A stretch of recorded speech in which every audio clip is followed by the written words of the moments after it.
আলী রাদিয়াল্লাহু আনহু থেকে বর্ণিত আছে রাসূলুল্লাহ সাল্লাল্লাহু আলাইহি ওয়াসাল্লাম বলেছেন, হাদিসটা খুব ভালো করে শুনুন। রাসূলুল্লাহ সাল্লাল্লাহু আলাইহি ওয়াসাল্লাম বলেছেন, যখন আমার উম্মত এই 15টা পাপে লিপ্ত হবে, এই 15টা পাপে লিপ্ত হবে, তখন তাদের উপর আল্লাহর পক্ষ থেকে আযাব এবং গজব আসতে শুরু করবে।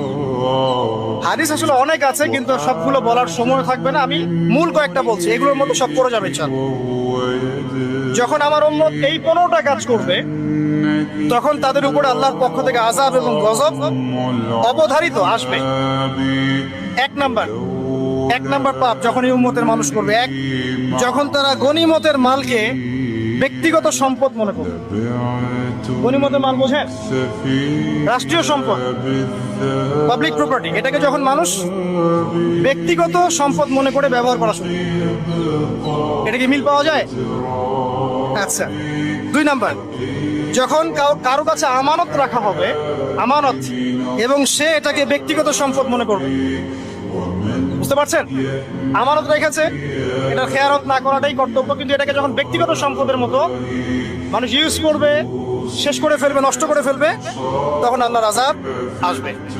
3, যখন মানুষ যাকাত আদায় করাটাকে জরিমানা মনে করবে, যাকাত দিতে চাইবে না, যাকাতটাকে জরিমানা মনে করবে। কি সমস্যা, কি বার্ডেন, যাকাত আবার দেওয়া লাগে কেন? আমরা তো ট্যাক্স দেই। যাকাতকে মানুষ জরিমানা মনে করবে।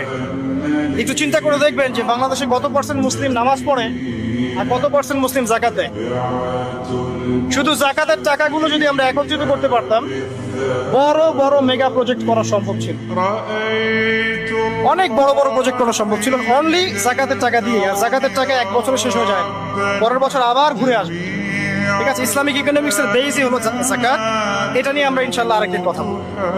4 নাম্বার, যখন স্বামী, সমাজের স্বামী যারা আছে, এরা স্ত্রীদের আঁচল ধরে থাকবে। বুঝতে পারছেন? স্বামী স্ত্রীর আঁচল ধরে থাকবে, মানে স্ত্রীর অনুগত, স্ত্রী যা বলবে তাই। আচ্ছা, গায়রত নাই, মানে স্বামী পুরুষত্বের গায়রত নাই।